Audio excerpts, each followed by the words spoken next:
Hello, everyone. Welcome to Healing and Dealing. Today, I'm so happy and feel so much joy introducing Nicole. She's 39 years old. She was born and raised in Southern California. Today, she's a wife, a stay at home mom of two girls who are 6 and 8. She does distance learning through school, and her family has 17 animals on a small 5-acre ranchette in northern Nevada. Nicole is a survivor of mental and physical childhood abuse, domestic violence that almost ended her life, and the Santana High School shooting. She is a transparent person who has been working to heal so that she can take others with her. She has struggled with PTSD, anxiety, depression, OCD, and insomnia. She was diagnosed with postpartum depression after her first daughter, and that sparked her deep dive into therapy and facing her trauma. Since the age of 31, she's been digging, learning, and listening deeply to overcome her trauma. God has been her lead and the only way she's been able to overcome these things she has encountered.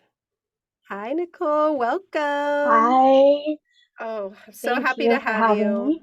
Of course. We've been social media friends for years, right? And I've Yes, I've followed your journey and I've seen you healing and I've all the things you post. You're just so raw and real and transparent and I so appreciate that. I've always loved it and felt a connection to you even though we're states away from each other. And uh, it's just an honor to have you share your story with us. I really, really appreciate it. thank you. I want to say on this first and foremost that I'm so proud of you. Like, Thank I'm so extremely proud of you. I'm proud of your saying no to other things. I've been saying this a lot. Your no's are actually a yes. They're a yes to you and they're a yes to empower the next person. And the things that probably in this process were hard, you accomplished to say no to these other things because you knew you wanted to take something to do something better for yourself and other people. And I'm so proud of you for doing it. I'm so thank you. proud of you for doing this. And I'm so empowered seeing you do this and going forward. This is absolutely amazing. And I hope most more people will jump into it to kind of see your healing journey, talking about it, being transparent about it, and following in line with that because it'll heal the next person. Thank you so much from the bottom of my heart. I received that. I'm working on receiving. I appreciate your support more than you know. It's like gold to me right now. People that believe in me and support me. There's nothing better because this is solely to help other people, and that's my mission is to share my voice and the voices of others to help heal and guide people on their own journeys. So let's get started with Absolutely. yours. I Yes, cannot yes, wait. I feel like we have so much to dig into. yeah. Um, I really want the listeners to, know your story and your trauma and wherever you want to start, you can just go for it. So this is I've done lives on Facebook. So many times you've watched those, but this is my very first time like podcast something much bigger. Yeah. Um, and so telling my story is, one of my therapists had said sometimes you have to tell your story over and over again because you take the power out of the trauma and you empower yourself again. And the more you hear yourself say it. And so telling my story and being transparent about it has been very big for me because I know that I continue to choose to empower myself. And that's why going into this, I want everybody to know that I don't look at my family members or anything to this day as bad. I love them deeply, so, Mhm. so, so big. And the forgiveness that I have in my heart is really for the peace of myself and understanding their journey is different than mine. Right. But I did grow up um, with, my mom, um, her choice in partners. Mhm. Um, the child abuse, the visual abuse that I saw my mom take. Uh, if we start from Mhm. just some of the most like huge things that I actually remember, like Right. I can visually see my dad beating my mom. Um, my dad kidnapped us when we were little. We actually ended up on the front page of the news because he took us to Texas, Oh my and gosh. we were gone for like 2 weeks. And there's such like clear memories of things just from that I actually remember to this day. How old were you? Um, I was 3 and my sister was 8 months old when he kidnapped Oh my us. gosh. Wow. And my mom during that time had met my stepdad at the place that she worked.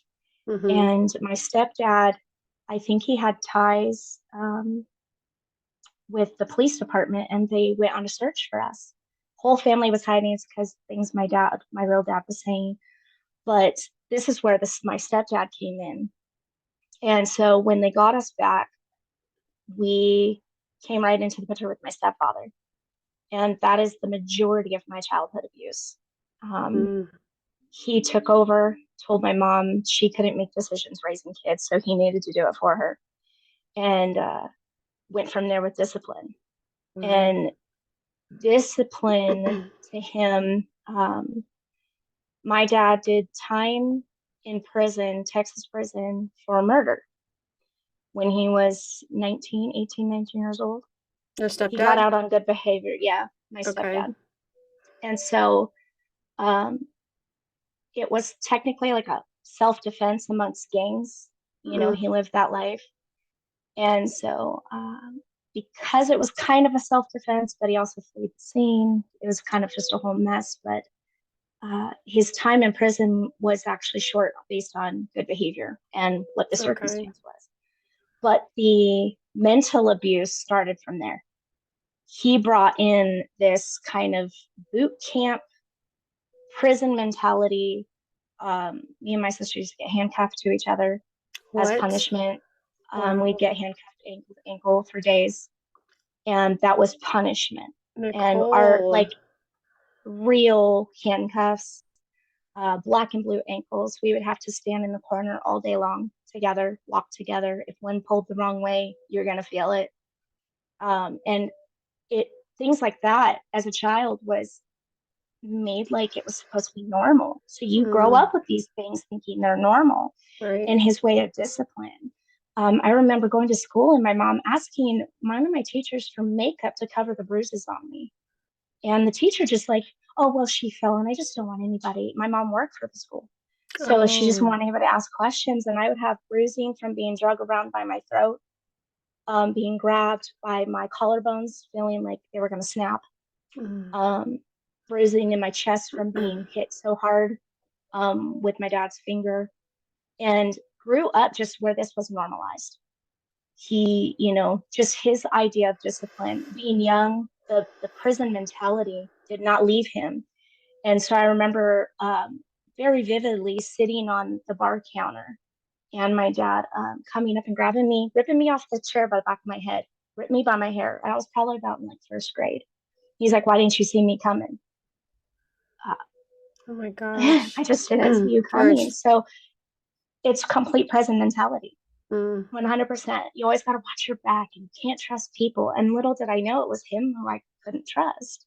mm, So that kind of mindset and what he made me think discipline was all started at a very young age, and wow. being conditioned in this very violent environment where I thought I had to fight people and I thought I had to be aggressive with people Right. because that's how he was. And so we go from there, just watching the years of mental abuse to my mother. Only a few times he had pushed her. But us kids, it was just constantly something hangers, remotes bashed over my head, anything that could be thrown at me. He had a weight belt with holes drilled in it, and he'd use a spray bottle, and that was bare ass. Oh my Um, gosh.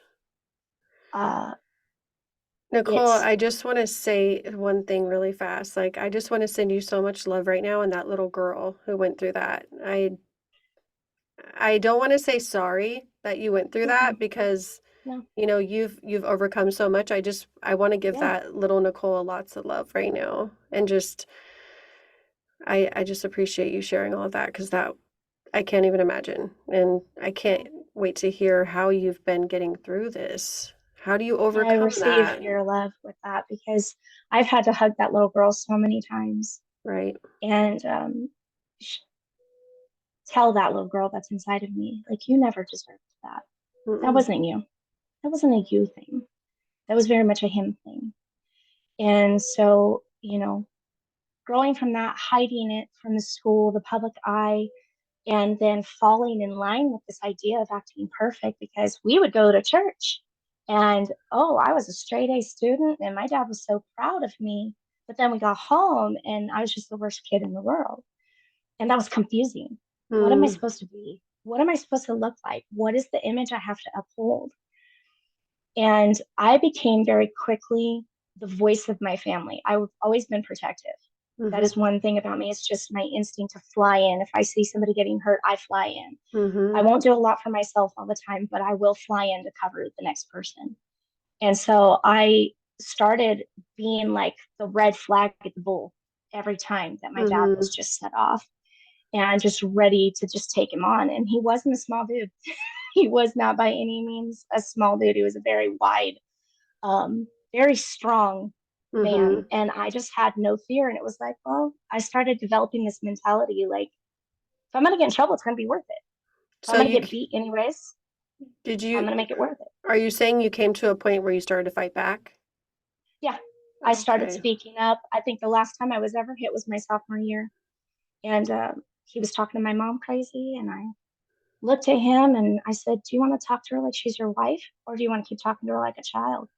He whipped back to hit me so dang hard in my face. And I turned to him and I said, it's common sense that a man your size could beat my ass. Right. So if it makes you feel like more of a man, here's the other side.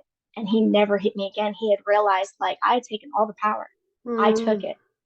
And it was like, you can't hurt me. You can't break me anymore. You can't do that anymore. And so all of this ongoing abuse just it led to just so much confusion about who I am, how I was supposed to be treated, how I was supposed to be loved.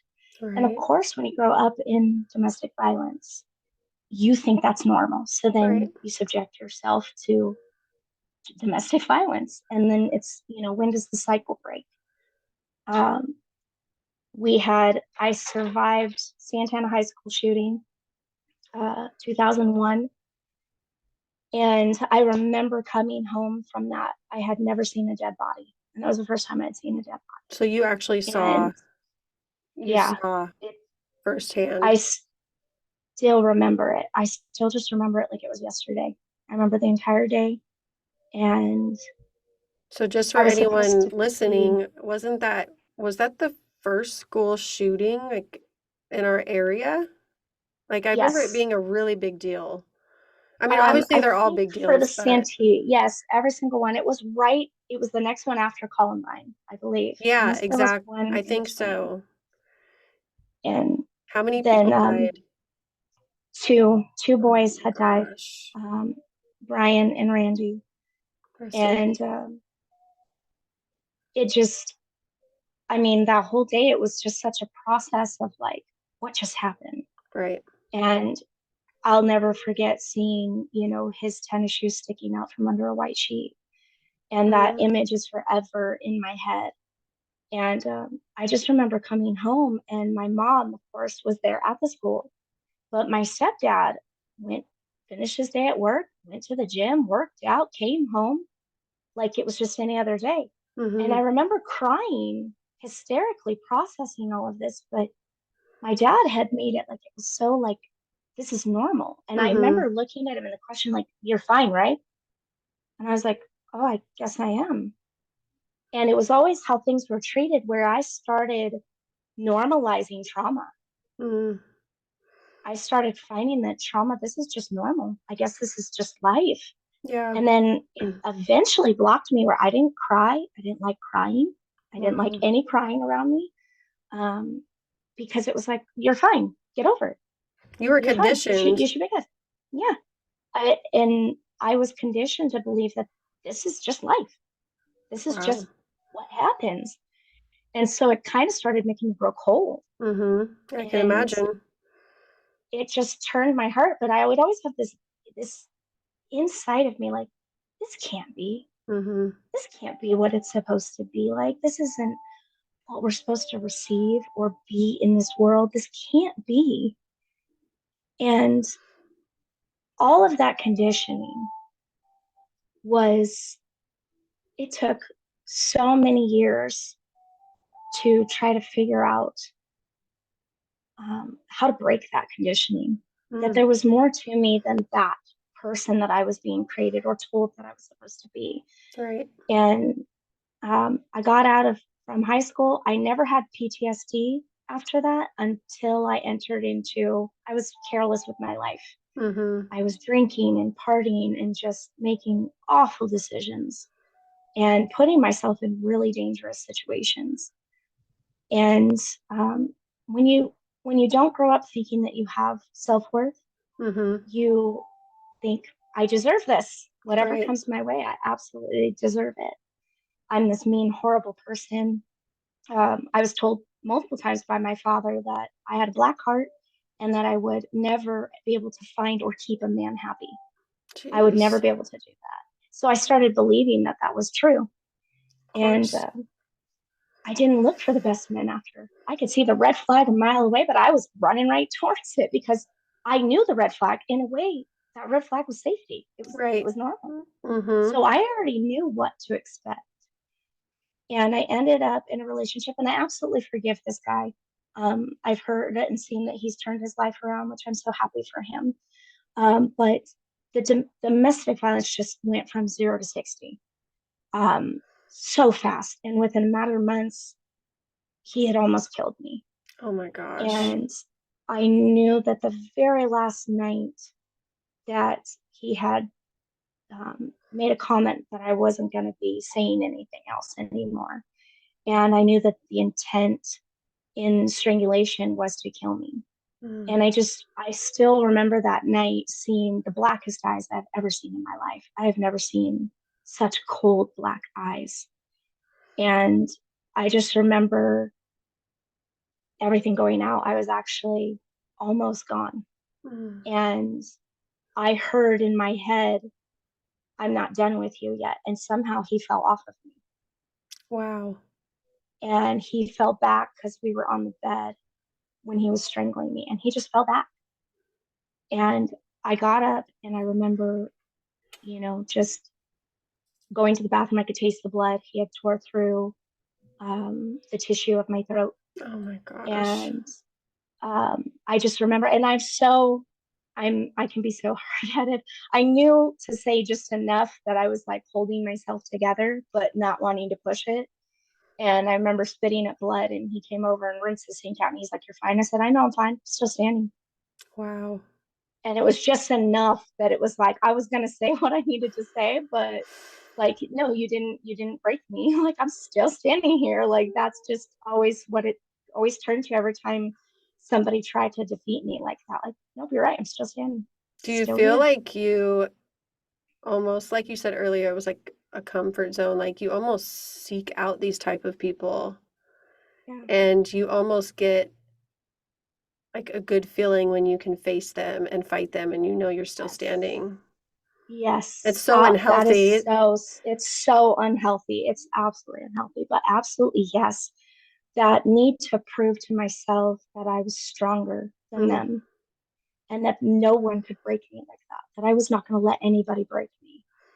And I've always had that spirit since I was mm, young, but it's right there. I'd never known what PTSD was. And then I had my very first episode of PTSD watching a movie that had an abuse scene.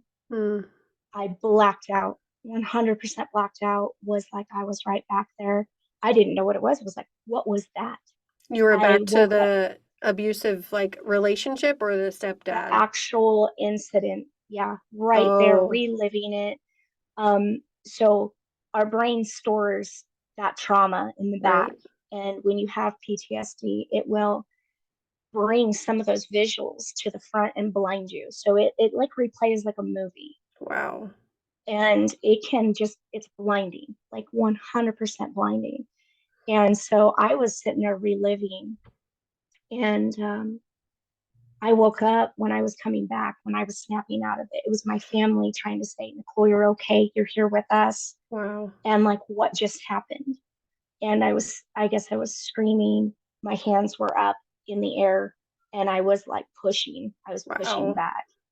And so that started to be where it was like my sister was like, hey, if you're going to watch this new movie that was released, it's not time for you to watch it yet, you know? And so it was like, No.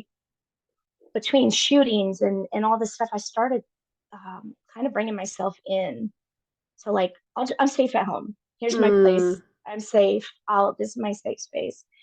And I started just running from everything. And I knew I needed help with Mm-hmm. that. And so I've always gotten help when I need help.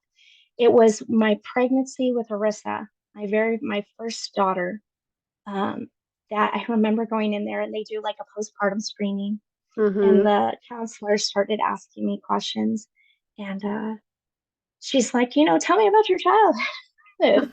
And it was like, okay, you want a story? Here you go, I And it always just hate was that like, question. I'm like, where do yeah, I start? Do you really want to know? where do I start? And so it was like, okay, here you go. And I started talking. She's just staring at me. She goes, you know what, Nicole?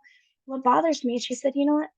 Often people have like one specific trauma. It's like one Mm-hmm. thing that like, and it might be spread out, Right. but it's one subject. She's like, you have multiple, but she's like, what bothers me is you're saying it like you just told me a story that you went walking through the woods or something, like through the Yeah. park. Like nothing. She's like, you've normalized trauma so bad that you think it's normal. Mm. And she was very worried of what was going to happen to me when I had my baby. And I was like, why is she worried? I'm so ecstatic to be a mom. I've wanted to be a mom since I was a little girl. Yeah. That's why I always took care of my family. It's just my mother instinct since I was little. Mm-hmm. And I had my first daughter, and it was not what I thought. Wow. I was absolutely every bit of the PTSD, the trauma, everything was coming out. And I had postpartum depression with borderline psychosis. Mm. And I was so terrified. I thought I was going to have to take my own life to protect my baby because I thought I was Wow. going to hurt. I thought I was going to hurt her. And I never knew moms went through this. I had no idea. I was just completely, I was scared to touch my baby. I was so scared. I used to judge those moms like, how could anybody ever hurt their baby? And I couldn't believe that it was a real thing that women actually go through with between postpartum depression and psychosis. And then I started really started talking to my friends. I noticed that once I talked about it, it was like a sense of relief. Mm-hmm. And then when I started, certain moms, not every mom has had psychosis, but I was coming to find that a lot of moms did and never spoke about Mm. it, never talked about it. Yeah. And I was sitting here thinking, how are we as moms suffering in this type of agony by ourselves? How are we doing this? Mm-hmm. And I went and I got myself help and counseling, but then I started talking about it. And that's when my life's very first started, was because watching myself in a life was not just telling the next woman, but it was telling myself, because I was Mm-hmm. looking back at me, reaffirming for me that I was not crazy. It wasn't just me. There was other people suffering too silently. Yep. And you know what? It's if it's a relief for me to talk about it, it's gonna be a relief for another mother to talk about it too. Yes. And then nobody would like or comment on any of my lives, but I would get messages because people and their struggles very private. Mm-hmm. So then people started pouring out to me on my lives and saying, thank you for saying that. Thank you for making sure that I didn't feel like I was crazy and that you don't judge. I told people there's nothing you couldn't tell me that I'll just be like, oh, you're Yeah. crazy. Like I'm gonna encourage you that you need to go get help. Right. And it started the whole journey of digging deep and looking at every single trauma that I've had to reflect on it and what was it making me? Mm-hmm. What was that making me? What kind of person was that making me be from who I know that I am? Right. And I think I really started on accountability. That accountability part, that while I was trying to tell everybody else what they were doing wrong, I knew that, like, why was I doing that? I was doing it because I wanted them to be better. I wanted them to be the best version of themselves, but I didn't believe I deserved that. Yeah, you I were didn't think, projecting. You were focusing on other people because it's easier, right? It's easier yeah, to focus on yes, other people and what they should be doing than do the work on ourselves. absolutely. Absolutely. And I just knew that I've said to people, I grew up with like the prime example of a narcissist, what a narcissist is. Mm-hmm. Accountability means there's no way I was around a narcissistic person that much of my childhood and did not take on any of those traits myself. Wow. I That, had to realize that I did take on those traits. that's some And self-awareness. it was different though. I had to go because as soon as I realized that accountability that, oh my gosh, I have narcissistic traits. But then I had to, it kind of, that acceptance made me kind of hate myself. Like, oh God, you're Mm. like your dad. And you're everything he said you're gonna be. Mm. You're turning right into this person. And then it was like, oh gosh, now I'm gonna go like self torment and mutilate myself because I hate myself. Wow. And then I realized, but what was the prime difference between me and my dad? His narcissism was self gain, control. Mm-hmm. That's what it was all about. What was my reason for having these narcissistic traits and the way that I was coming off? The Can true I core intention. Yeah, can I ask what those traits were? they were, I would see my family or somebody I would really love, like a good friend. And I've always been told you're very motherly, like Mm-hmm. you want to mother. I've been called a mother hen since my sister was born. Mm-hmm. And they said it's just that your delivery is really brutal. Okay. It was very cutthroat. It was very, I thought if I could break you to see how bad of a person you were being, how wrong the action of lying or betraying or anything, if I could make you see it, I would break you so that you would not want to be that person. Wow. So you were taking on the role of God almost, trying to. Yes, yes, I was. And that started tormenting me real bad because I would have this ache in my stomach like how could I have just said all that to them, how could I make them feel so horrible about themselves? And the delivery was just absolutely not acceptable, Yeah. and it would just come out of me like vomit. It would just spew out like once I was pushed in that direction, it would just spew out of me. Hmm. And I couldn't control it, couldn't control truth, I couldn't control anything. And it was like, well, you brought that on yourself.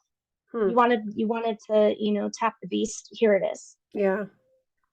And it was like, and then if you want to fight, I didn't care if somebody beat me to the ground. It was like, I'm either going to survive it or, I'm dead. And then all my problems were gone. If I'm Hmm. dead, then who cares?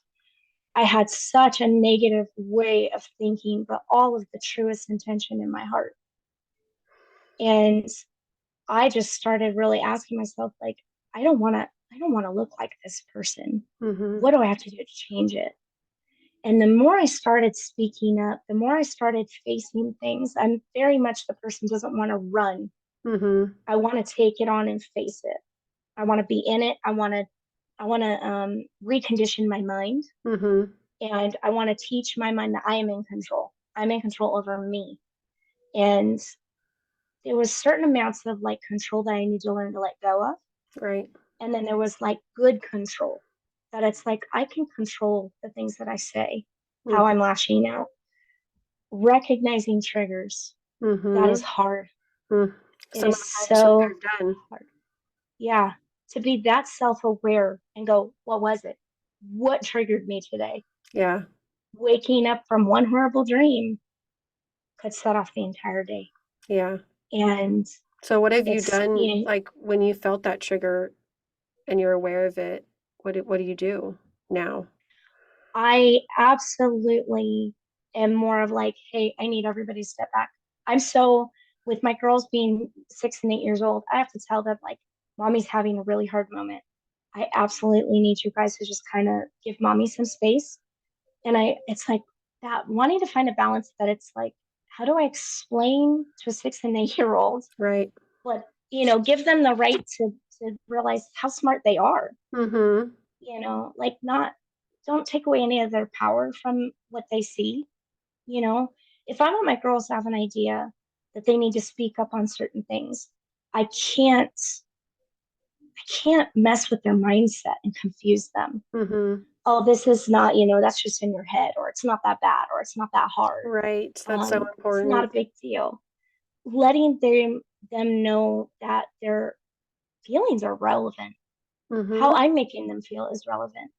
And my girls really were a big teaching point for that. It's so funny. Arissa is like, um, she's my, not mini me in like a how everybody's like, oh, my kid looks just like me. It was that it's so weird because when I look at her, she has my beauty mark here, Mm-hmm. but it's literally in a mirrored image. So it's Wow. not on this. Like if I'm looking at her, it should be on the other side. Mm-hmm. And then she has this beauty mark on the opposite side. So when I'm looking at her, it's like a little mirror image. And I was wondering, why? What is the point of that? What's the significance? And my daughter has been such a like that little girl of me, but I know that she is Arissa. She is a complete different being all on her Right. own. But it was meant as a reflection for me to Absolutely. see myself in her innocence and the beauty Mm-hmm. of her, of that innocence. And what is my responsibility in keeping that for her? Mm-hmm. That's a huge load to Yeah. carry. I, Absolutely so huge.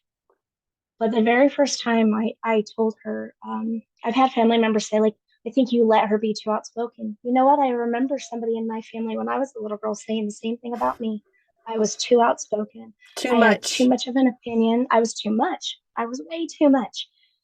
And if something was wrong, I was like the first to call it out, like, that's not cool. You're not supposed to do that. And I've done that since I was a kid. I love I people just like that. knew the differences of right and wrong. You don't lie. You don't steal. You don't hurt the people you love. You don't do those things. And it would just come out like, hey, you're not supposed to do that. And so the very first time I was having a mommy meltdown, Mm-hmm. my PTSD was flared up that day. And I believe very much when I say my PTSD, I use it as awareness for myself, but it's never an excuse. Okay. It is not an excuse. And it should never be treated an excuse, even down to my children. Mm-hmm. And so my daughter, with all her little might, was standing there. And she took both of her fists and she had clenched them down at her sides. And she's like, she stomped her little foot and was like, it was so powerful because she was like, you're really hurting my heart right now. Oof.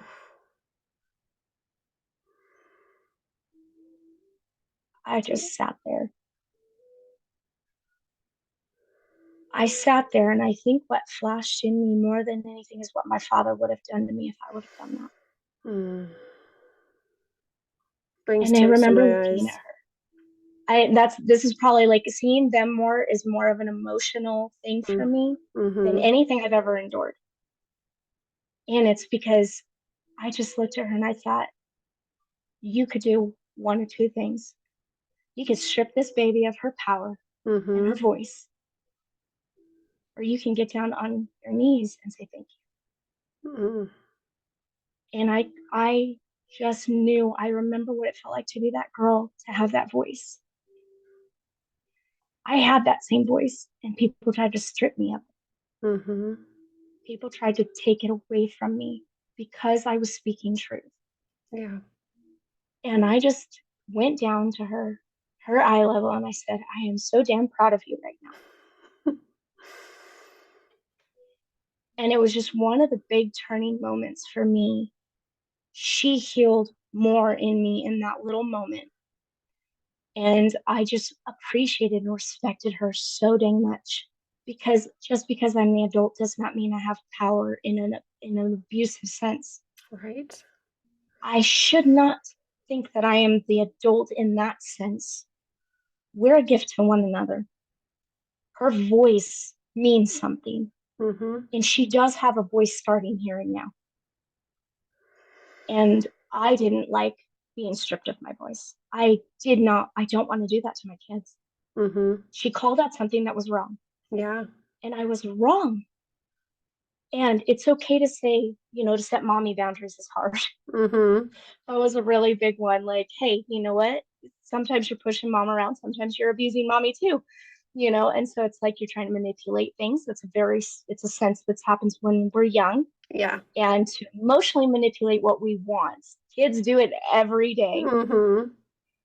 But, just teaching her, yeah, those moments aren't okay, but Mm-hmm. these moments, we're going to shuffle through those. But I want her to always say what's on her heart and her mind.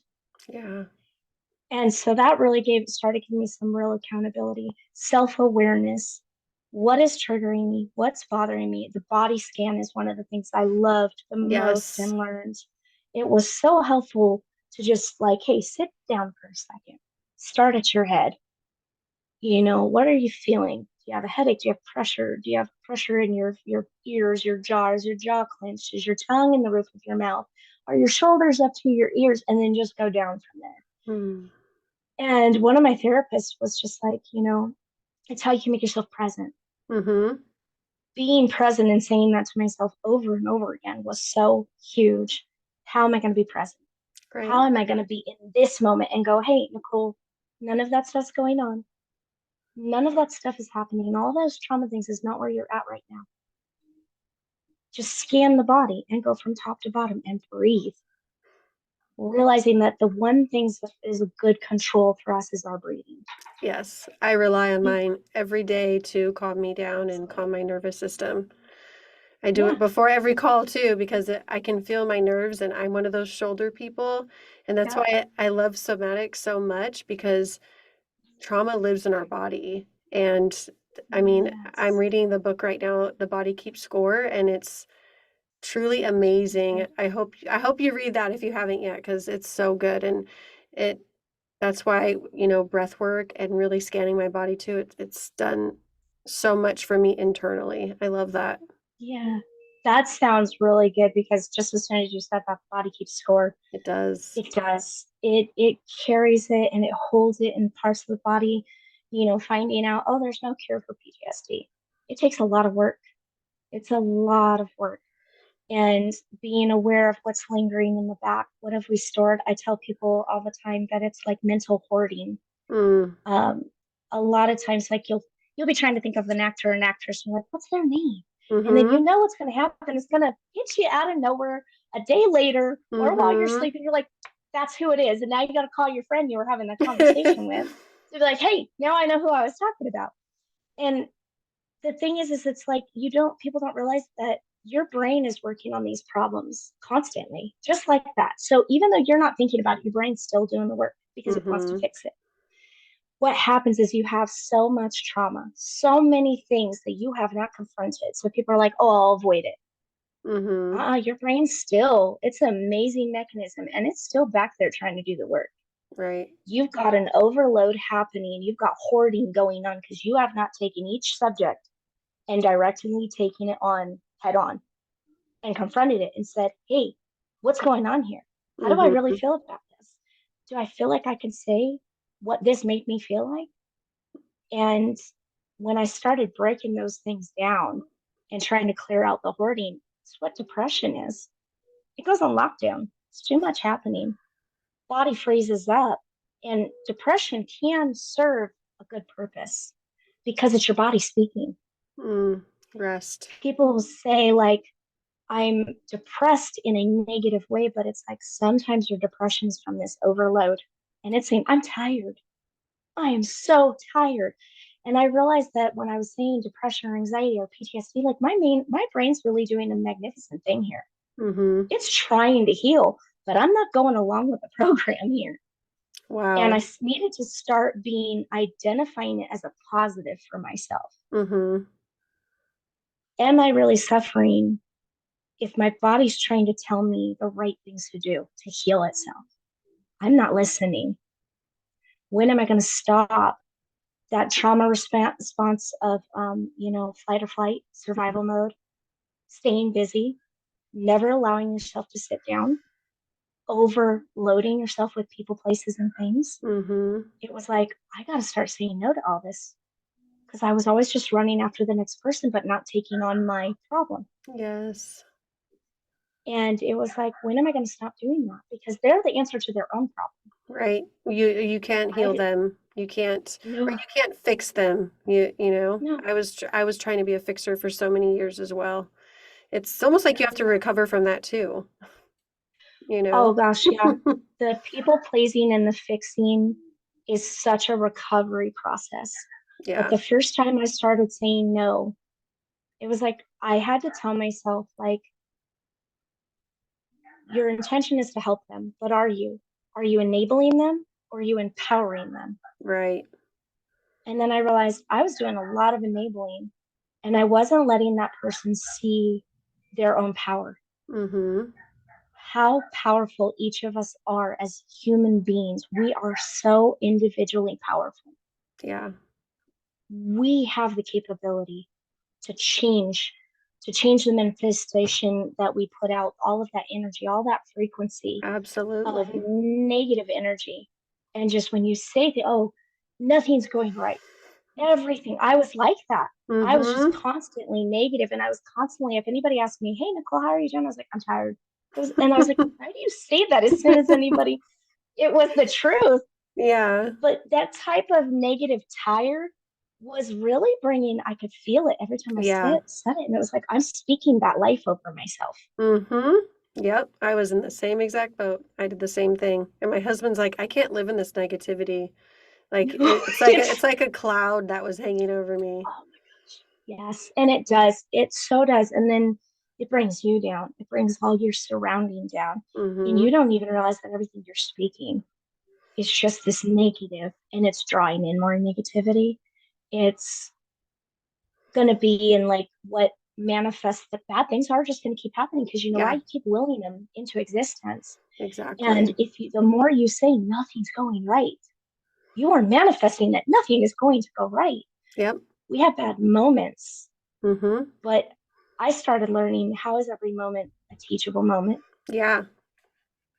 What can you How learn is from every it? moment, how's it trying to help us? And you know what? There are struggles in this life. There's not a person I met who doesn't have a story, something they came from. And the majority of us, the core of it starts with our family, all of it. Yes. And I wanna highlight something you said, if I may. I love how you said those times where you feel depressed and often it's just rest that you need. I can relate with that so much because, and same with my husband, we go through these seasons of depression, both of us, and we've never been diagnosed with clinical depression because we always seem to come out of it. So we've been yeah, told it's like a situational depression, right? But the way that you just worded it, because we both have so much trauma, and like you said, our brains are trying to fix it. Like these, we're running through our life, taking care of kids, doing all the stuff, and not dealing with our problems, not dealing with the trauma that's in there. And you just get to this burnout point and you're like at a wall and you're like, I can't do this anymore. And your body just like shuts down and your yeah, mind and that's where that depression comes along. But in all actuality, if you yes, were just caring for yourself, if I was just caring for myself the proper way and doing what I'm doing now, I haven't felt that depression in 8 months, like I literally it's haven't. amazing. So I feel like that makes so much sense what you said. I love that you said that. And even for Henry, it makes sense. It does. Thank you And for you know what? shedding And light. and that's what I love about this, getting to share your story to empower the next person along with yourself. But when you have two people who are talking about the going forward, it's like things hit, more light bulbs just come on. And you're just like, Mhm. we get that insight from one another that all of that trauma did not get to have the victory. Right. That mess that got turned into your message, it really gets to have the triumph. Yes. And we get to do that together. You know, the more that we speak out, and when I talk to other people and listening to you and your podcast, it's like, oh my gosh, I need to write that down. Like, you know, and then put that out, you know, when you write something like that, it puts it into Mhm. existence. So your awareness is like on this higher level. Yep. I've done so much of that. That's, Writing it yeah. down. I'm huge on that too. I have like a notebook that I keep when I hear things on podcasts that I resonate with and I love and it clicks that light bulb on. I totally resonate with that. And it's helpful, you know, to connect with those things. Mhm. And, you know, like I always notice, you know, when I I see both things in it. Every time I tell my story, I do. some part of you, like you tell your story and you're almost running out of fear because you're reliving your story every time you Mhm. tell it. Mhm. But then it's like right after you can feel the healing that's coming from it because you're reflecting on it. Yes. Sometimes I even forget about that little girl, and I really shouldn't forget about her, but I forget Mhm. that it even happened to me. It's Mhm. like, oh my gosh, I just like I'm hearing myself say it, but I Right. forgot that it was real. Like this is what I've come this far that I forgot that. I feel the same. I have the chills. Like I literally feel the same Yeah. exact way when sometimes when I'm telling my story. Like I met with my therapist today and she started backtracking and I had to tell her things and she was like, "Oh my gosh, like I would never guess all of that happened to you." And I'm like, "Yeah, when I say it out loud to and you're explaining it to someone like you don't I forget too." I'm like, "Wow, I've really suffered so much and I've come so Yeah. far." And yeah, it's I totally understand that. You And forget it how serves much you. and what? It serves you a good purpose. Yes. The When you want to heal, the ability to reflect, look how Mhm. far you've come. Look Right. how far you've come. And the biggest part too is that you get to say that you made the choice for something different because most Exactly. people won't. There's so many who will use it as an excuse, Mhm. stay there, and repeat those cycles. Oh, yeah. Oh, yeah. And I knew I was gonna break that cycle from a young age. I knew it. And you're just like me. We knew it. it's it's amazing. And I remember reading this meme that said, you're exactly what your ancestors have prayed for. Mm. To be the one to break the cycles. There were people who just didn't know how. They really didn't know how. Right. And there was some of us that were born with the fire in us to be like, this has got to change. I'm rewriting our future. I Yes. am determined to not let this go on like Mhm. this and to learn the healthier ways um, to teach my kids, Mhm. discipline and dedication and drive. And no, it doesn't have to be beaten into you. It does not have Mhm. to be that. I had to really ask myself, I had always considered myself tough. Mhm. I was a tough girl. And then I realized that tough and strong are just two different things. Tough hardens the heart. Strong is the ability to endure and overcome. Wow. And strength is so much more powerful than tough. I did not want to have that hardened heart anymore. I didn't want to be not letting in good Mhm. and receiving the good parts of myself and the positive parts of myself, Right. the things that my intuition was speaking. Mhm. And it was my intuition was speaking so loud, but everything I was doing in action Yep. didn't match. And I'm not completely out. I still have a lot of work to do. Me I too, have good girl. days, I have bad days, Me too. and I tell my girls all the time, please forgive mommy. This is the first time I'm being a mommy. You're my first time. You're my first lesson. I love that. And knowing that I have to apologize, I was never apologized to as a kid. Mm-mm. And knowing that I have to apologize to my babies, they deserve it. They have to I know that that action was wrong. I think that's so important for parents to do, to apologize to their kids when they mess up. Even this morning, Yes. or yesterday morning, I got super frustrated getting the kids ready and I yelled like pretty loud. And after like five Mom voice. minutes, I calmed myself down, like in the car. I was like regulating my system. And then I looked at both of them at the stoplight and I was like, I'm really sorry I yelled at you guys. And my daughter said, "It's okay. I get it."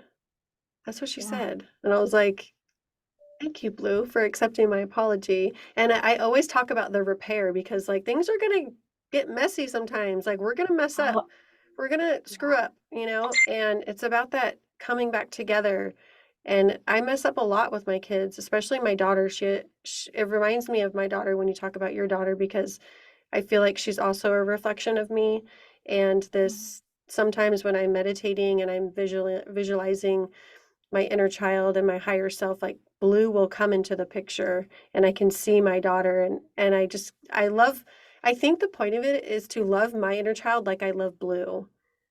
And you know what Oh, I I mean? love that. To take care of Now I my got the yeah, to take care of my inner child like I would my daughter, you know, and love myself how I would love her, and talk to myself how I would talk to her. I feel like I've had that connection, you know, and yeah, there are little teachers. Every child I've had has taught me something, and even, you know, the two that I didn't birth, they have been enormous teachers for me, obviously. But they definitely all have something to offer us. And gosh, the parenting is hard. Like oh, when you have trauma, and parenting's hard alone, but when you have trauma and you're trying to heal yourself and you're raising children at the same time, like, I wish I would have done this stuff before I had kids, you know, but obviously we can't yes. change timing, but thank God I'm figuring it out right now. And I Yeah. I'm just going to say one more thing, and I'll let you go, but I had Oh, this no. as another moment of meditation, and it was back when I was in a really, really dark place. And I wrote it down right after. I have it in my notes on my phone, and it said, "If you don't heal yourself, you're going to destroy your daughter." And it reminds me so much of what you've talked about today. Like, we Yeah. they are us, you know, and Yes. we are teaching them how to be women and warriors and love themselves Yes. and be true to themselves. And if we're a hot mess, they're going to follow suit, you know? So it's our Yeah, responsibility to heal ourselves so they don't have to endure the trauma that we did, you know? absolutely. Because I wouldn't want that for my babies. That's not Right, what I want. They're going to go through hard things. They are. And I don't want to completely shield them from the right. things that are going to be teachable moments for them. But we're, as parents, we are not supposed to be the ones causing the trauma. Yes. The world's already going to dish out more than enough. You Mm-hmm. want to prepare them for that, but you definitely don't want to be that trauma for them, you know, Mm-hmm. and be recognizable if you portray yourself the way that my dad was like portraying this like perfection. His word, everything was final say, and it was all right. Mm-hmm. And so I never got to question what he did was wrong. Right. And you introduce your kids by behavior of what they're supposed to accept in relationships, friendships, marriage. Mm-hmm. You're telling them what is acceptable. Right. That they can't question and go, well, I think that's wrong, but you're teaching them what normal is. Exactly. And now the new thing that I've been aware on, it's a new just thing that started hitting me was like when you say you're sorry, and you tell your friend I'm sorry, and they say, oh, that's okay. I've been saying, no, if I'm saying I'm sorry about something, I don't just say I'm sorry, which means it's not okay. Right. I'd say the same thing, Nicole. I swear to, I tell my Yeah. daughter the same thing. If I say I'm sorry, you don't have to say it's okay, because that's a people-pleasing behavior. That's trying to Yes. appease the Yes. situation, make the conflict go away so you don't have Yeah. to address it. So I'm trying to teach her for the past couple years or so. If someone tells you you're sorry, you can say like, I accept your apology. Or you can even, Yes. if you feel like I accept your apology, but what you did really hurt me. You know, like, don't be afraid to Yes. express yourself how it made you feel. You can accept it if you're ready. I always say that too, Yes. because sometimes you're not ready, but Sometimes you're not ready. that's so important because so often we're like, it's okay. It's okay. Like, no, it's Yeah. not okay. You actually really It's hurt not okay. me.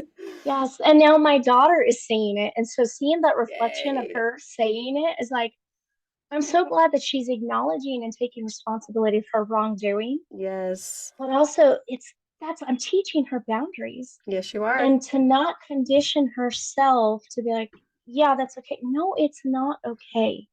It's Mm-hmm. not okay. If I had to say I'm sorry, it's not okay. And I love how you're saying, like, I hadn't figured out, like, what is the verbiage I'm missing here of, like, I Mm-hmm. accept your apology. You know why? Because I wasn't taught that. Right. And so it's like, this is where these conversations are amazing. And they Mm-hmm. take us to a whole different level because it's like, man, your verbiage is everything. The things you say is everything.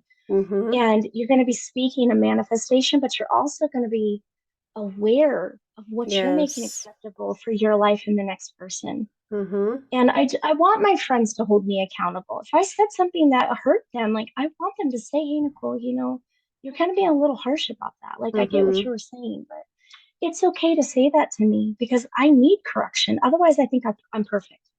I love that. And I'm not okay with being perfect. I don't want to because you know what? It's a huge load to bear of Right. being perfect. Mm-hmm. And I already grew up like that. And I'm trying to change that I'm just not.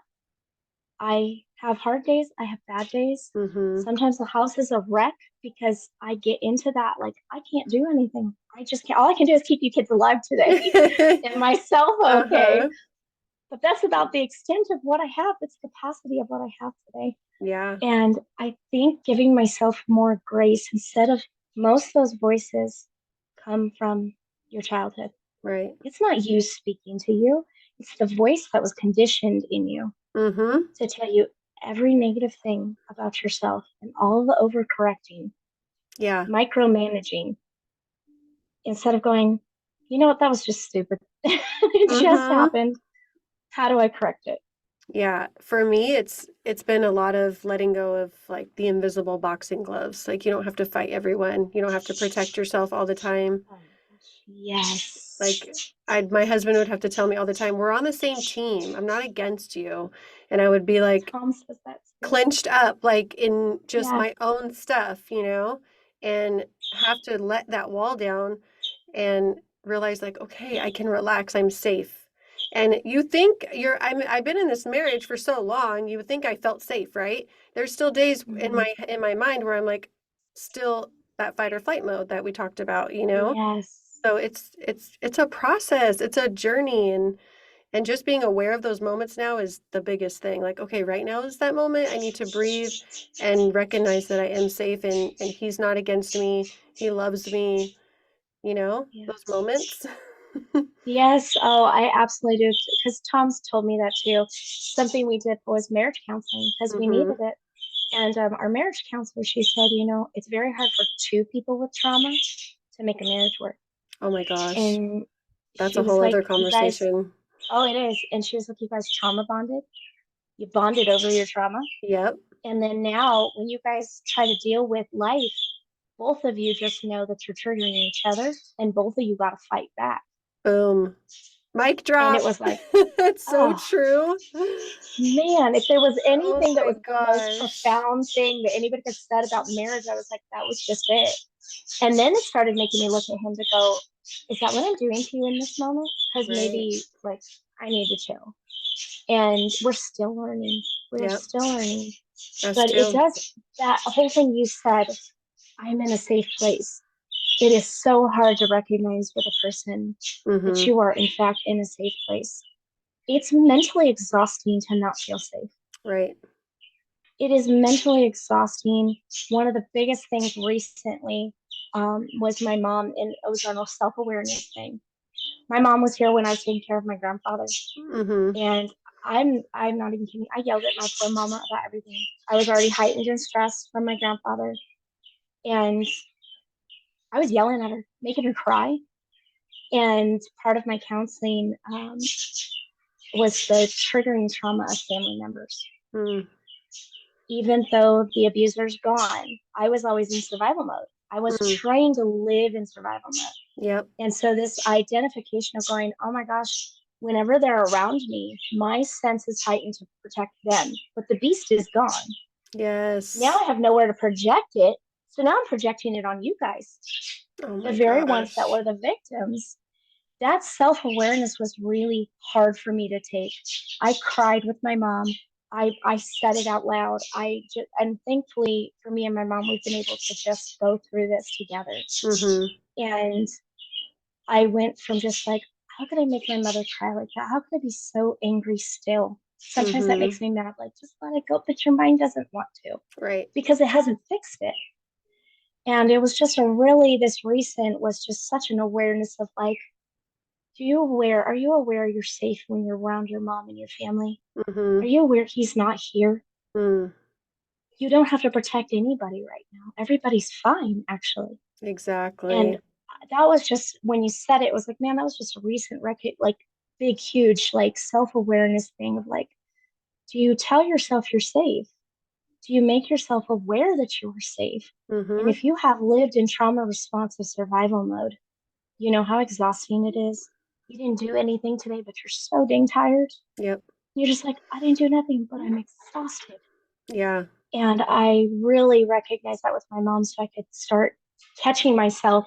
So it's not fixed yet. So my Mm-hmm. mom came down the last time and she was like, I can see you catching yourself faster.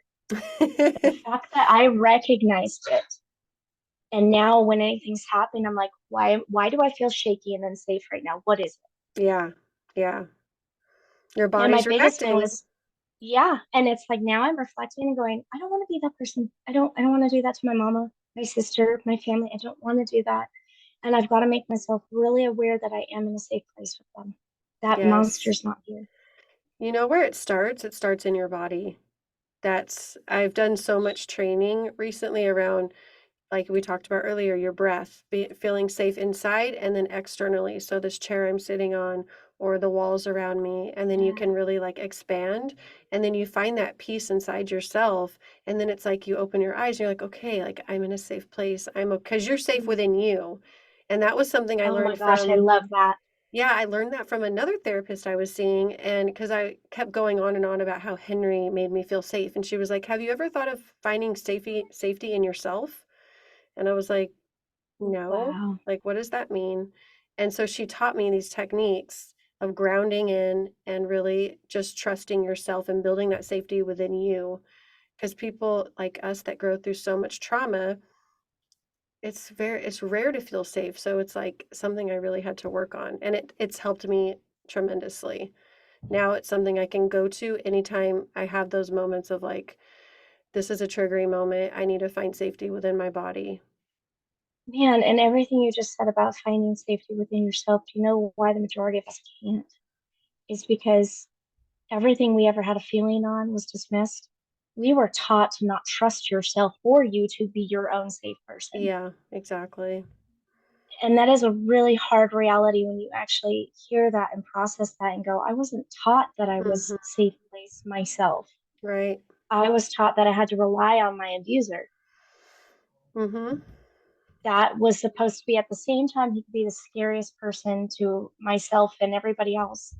He was Hmm. also our protector because Right. he never let anybody mess with us. He never let anything happen to us. But I didn't realize he was just always looking for a fight. That is such And a dichotomy. Like the way that he's like both at the same time. So it's like yeah, I can't even imagine the confusion and level of just not knowing how to act and just wanting to no, please him, and how that carried out into your adult life. It's truly a miracle that you have come this far, Nicole. You are I can't wait for people to hear this. I can't wait for people to be inspired by your story. I was not expecting to hear all of that, honestly. I had no idea that you went through so much, and you definitely have to come back on and be a reoccurring guest yes, because we need yes. to talk a lot more. I would love to like have an episode with Tom and Henry and talk about Oh gosh, it would be amazing. marriages with when both people have trauma and like Mm. how that works. You know what I mean? I feel like we could bounce off each other really well. And then parenting with trauma, it's a whole nother ball game. So I we're gonna close out here in a second, but Mhm. if you can think of one last thing to leave my beautiful listeners with from Nicole Hardwood, what would it be? The same thing that I've always said multiple times on my lives is that reoccurring, your story is not over yet. Mm, All of the things to this day that I see unfolding. Um, I did struggle with suicide so bad. And I have been presented with death situations so many times and then thought, why didn't it happen? I drank bleach when I was a kid and I got my stomach pumped. And wow. I survived that too. And it's just so many things that I've survived and just thought, um, I didn't understand why I survived all of it. Mm, And then I realized every moment that I have in my life today, every person, every being that is coming around me, I would have missed out on so much. I would have missed out on this better version of myself. yes. I would have missed out on I just my girls, Tom, the family that I have, the friends that I swear it's been since I've changed my mindset. It's like magnets. Mm-hmm.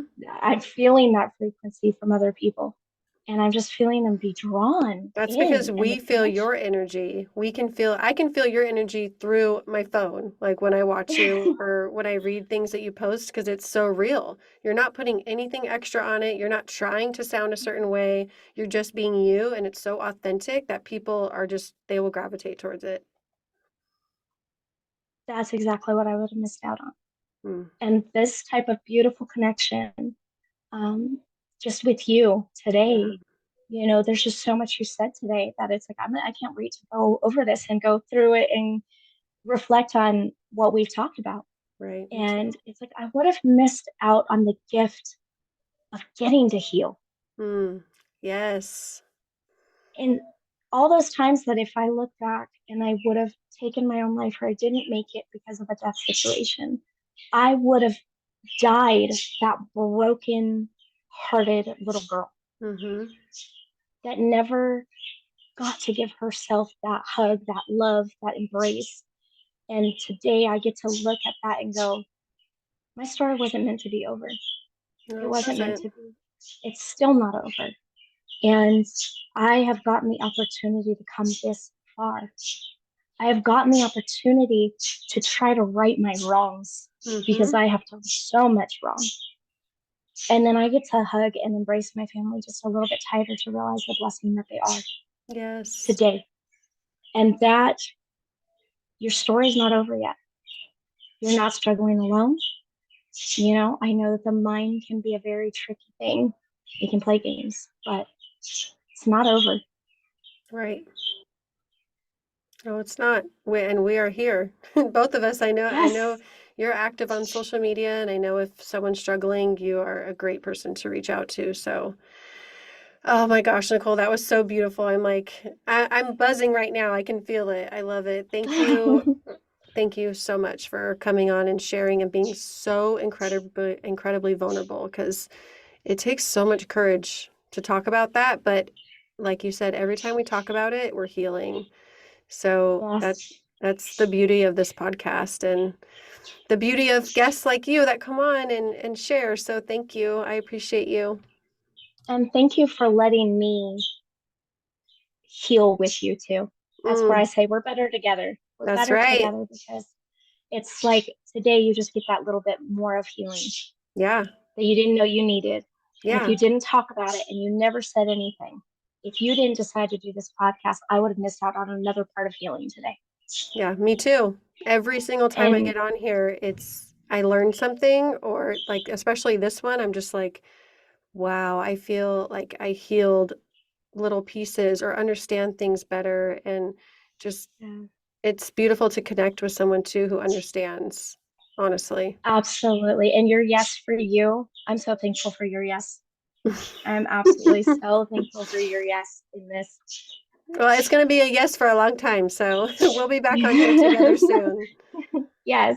All right. Bye, everyone. Thank you so much for tuning in.